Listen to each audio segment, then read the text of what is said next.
Salut les potos, alors aujourd'hui on va faire une vidéo échauffement. On va pas parler d'entraînement, on va faire mon échauffement. L'échauffement est autant important que l'entraînement et il est souvent négligé, bâclé et des fois même pas les gens ils le font. Qu'est-ce que c'est? Une installation.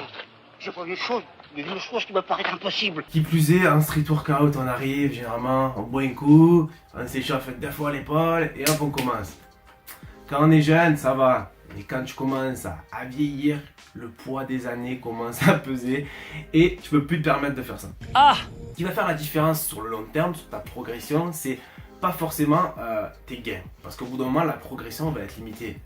Pour rappel, au début on prend beaucoup, après on prend un peu moins et sur la fin on prend quasiment plus. Ce qui va faire la différence, c'est ne pas se blesser. Donc les périodes off. Parce que quand on se blesse, généralement ça dure 3, 4, 1 mois. Voilà, donc à force, si on se blesse assez régulièrement, ça peut freiner notre développement et au contraire, on peut régresser. Donc il est important de bien s'échauffer avant vos séances. Donc voilà, ici je vais préparer mon propre échauffement. Donc c'est pas un truc que j'ai inventé, c'est mon échauffement à moi, que j'ai fait à l'école et que j'ai un peu modifié avec le street workout et ma propre expérience. Ça va être mon propre échauffement haut du corps. L'échauffement est autant important que l'entraînement. On a tous fait, pour faire le barbeau, on arrive. Allez hop, série de muscle up d'entrée à froid pour faire plaisir à tout le monde, pour montrer qu'on sait faire. Ça c'est quand on est jeune et con. Putain mais je parle comme un vieux maintenant. Chier. On va passer au moins, allez, un bon échauffement entre 5 et 15 minutes. Voilà, autour de 10 minutes, pour moi c'est parfait. Ça peut être une perte de temps pour certains. Ouais, 10 minutes sur une séance d'une heure, c'est beaucoup, nanana. Et moi j'ai pas le temps. Quand tu seras blessé, là tu auras tout ton temps pour réfléchir à ton erreur. J'ai segmenté mon échauffement en 4 grosses parties que je vais développer indépendamment et ces 4 parties doivent se faire dans l'ordre. Alors la première étape d'un bon échauffement, c'est la mobilisation articulaire. Alors ça consiste en quoi? À réveiller vos articulations. On va faire des mouvements qui vont permettre à vos articulations de se réveiller tout doucement sans les stresser. Pour rappel, les articulations, c'est très fragile. On se fait souvent mal, bêtement, sur un truc ridicule à froid. Donc, passez du temps à échauffer vos articulations.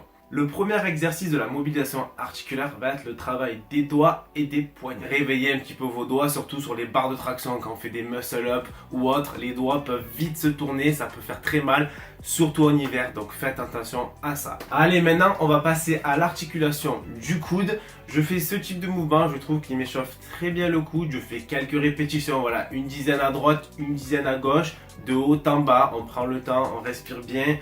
Et le coude va se réveiller tout doucement. Surtout si vous faites des pompes, l'articulation du coude, elle va être beaucoup sollicitée. Personnellement, au début, quand j'ai commencé les pompes, je m'échauffais pas trop. Et sur les premières séries, mon coude craquait énormément et ça me gênait. Ça me gênait énormément. Au fil du temps, c'est passé. Maintenant que je m'échauffe correctement, j'ai plus de soucis. Donc vraiment, échauffez-vous cette partie du corps. Ensuite, les épaules. Donc les épaules, c'est l'articulation où on a le plus de blessures. Donc on va mettre l'accent sur les épaules encore plus que le reste. On va faire beaucoup de mouvements sur les épaules dans tous les sens. Vraiment, je veux que votre épaule soit bouillante avant que vous commenciez un exercice. C'est très important. On démarre l'échauffement de l'épaule avec des mouvements de rotation en avant et en arrière. Le bras droit et le bras gauche, bien évidemment. Pour échauffer l'épaule, ça, je l'ai pris du hand quand j'ai fait mon stage en hand.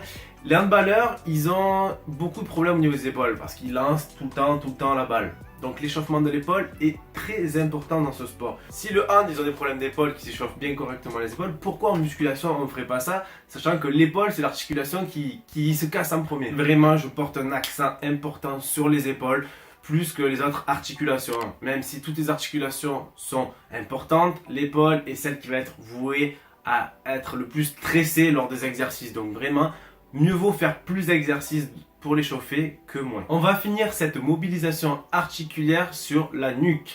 La nuque est souvent oubliée, elle est souvent stressée, on a tendance à se crisper sur les premières tractions ou sur les dips. Et c'est souvent le cas que le lendemain, on ait des douleurs cervicales.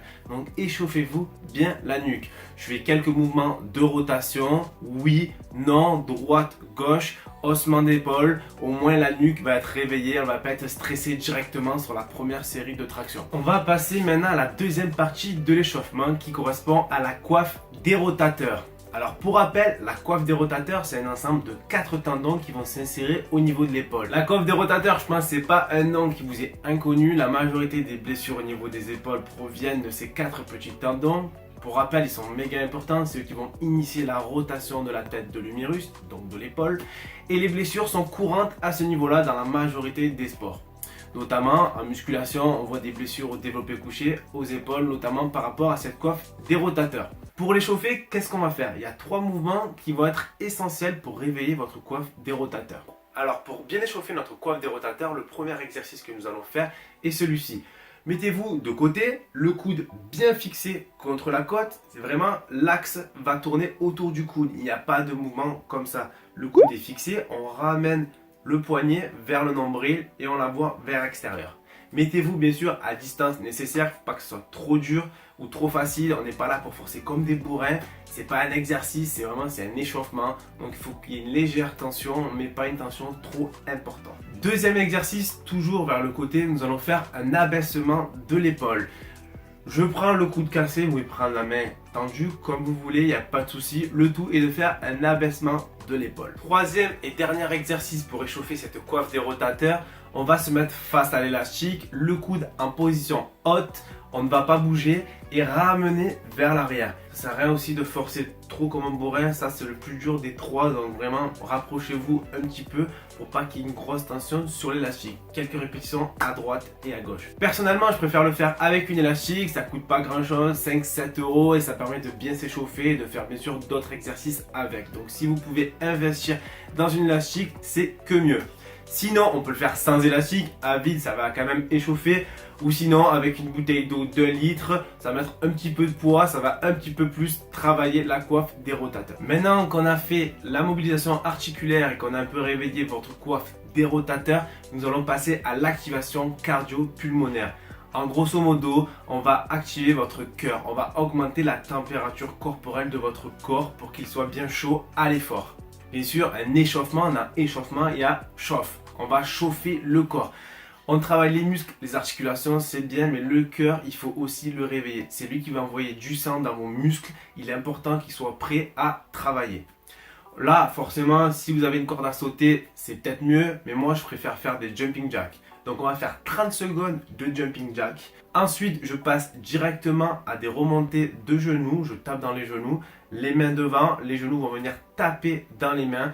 Pareil, je vais faire cet exercice pendant une trentaine de secondes pour être bien chaud pour la suite. On va passer maintenant à la dernière partie de mon échauffement qui concerne le pompage musculaire. Le but de cette dernière partie est d'amener du sang aux muscles. Amener du sang aux muscles progressivement, légèrement, au travers de petits exercices qui vont préparer les gros exercices qui constitueront la séance. Je vais commencer tranquillement avec une contraction des muscles du dos. On va un peu mimer le mouvement de traction, sauf que là, on va être à vide. On va maintenir la contraction pendant quelques secondes et relâcher. Vous faites ça sur quelques répétitions pour activer les muscles du dos. Ensuite, je vais poursuivre sur les muscles de la chaîne postérieure, donc toujours les muscles de l'arrière, du dos. Nous allons travailler avec l'élastique. Cette fois-ci, nous n'allons pas faire un tirage vertical, mais un tirage horizontal. Là, ce qui va être important, je me répète encore par rapport aux autres vidéos, c'est vraiment le placement de vos omoplates. Nous allons ouvrir la poitrine pour travailler très bien les muscles du dos. Enfin, travailler, du moins les échauffer, les réveiller. Mais ce mouvement du placement des omoplates est aussi valable lors des exercices. Quelques répétitions, ici je profite de l'élastique pour bien maintenir en fin de mouvement, pour bien réveiller le dos, pour amener du sang. Vous allez sentir que ça chauffe un petit peu. Dès que ça chauffe un peu, c'est que l'échauffement commence à bien se dérouler. Une fois que nous avons fini avec la chaîne postérieure, nous allons travailler un peu la chaîne antérieure, donc tout ce qui est le devant. Je vais faire des pompes sur les genoux. Pourquoi sur les genoux? Parce que sur les genoux, nous allons avoir moins de poids du corps que lorsqu'on fait des pompes normales. Donc moins de poids du corps, les muscles vont être moins stressés, donc ça va être progressif. On va réveiller tout doucement les pectoraux, les épaules et les triceps. Alors, je vais faire quelques répétitions, pareil, j'essaie de bien me placer, les épaules en position basse. Je fais des répétitions propres, contrôlées, voilà, vous pouvez faire 10, 20, 30 répétitions comme vous voulez. Le tout est d'amener du sang aux pectoraux, de les réveiller tout doucement. Ensuite, j'enchaîne directement avec du gainage. Pourquoi du gainage? La posture dans tout ce qui est street workout est méga important. Il va falloir que votre sangle abdominale, donc tout ce qui est les muscles de la ceinture de force, c'est comme ça qu'on l'appelle, soit bien réveillé, bien contracté lors du premier exercice. Pour cela, nous allons faire du gainage planche. Ici, on va faire du gainage planche dynamique. On va alterner 5 secondes de contraction et 2-3 secondes de relâcher. Vous faites ça pendant quelques secondes, voilà, vous multipliez les répétitions jusqu'à arriver voilà, à peu près à 1 minute. C'est très intéressant, ça suffit, pas besoin d'en faire trop, histoire de réveiller un petit peu votre sangle abdominale. Une fois qu'on a fini cet échauffement, nous allons faire l'échauffement spécifique au premier exercice de votre séance. Ici, je vais faire le dos, donc mon premier exercice, ça va être les tractions. Je vais à la barre, pas pour faire ma première série, aller directement dans mes répétitions, non. Je m'accroche à la barre, je fais quelques répétitions, 2-3 répétitions contrôlées, histoire de finir l'échauffement sur, on va dire, le début des exercices. Une fois que j'ai fini ça, voilà, on n'en parle plus, on boit un coup, on respire, on relit notre séance, qu'est-ce qu'on va faire, qu'est-ce qu'on va pas faire, et on y va. Donc voilà, voici mon échauffement haut du corps, j'espère qu'il vous plaira. En tout cas, c'est mon échauffement que je fais, c'est mon échauffement que je fais avant chaque séance. Pour l'instant, j'ai pas eu de blessure en haut du corps, on prie le Seigneur. Si cette vidéo t'a plu, n'hésite pas à la partager et à la liker. Surtout partage-la à tes potes qui s'échauffent pas ou qui disent ouais, l'échauffement c'est pour les tapettes, on s'en fout, on n'en a pas besoin. Remettez-lui ça dans la tête un petit peu, ça peut lui sauver la vie, on ne sait jamais. Et moi je vous dis à très bientôt, on se revoit pour la prochaine vidéo, bye bye.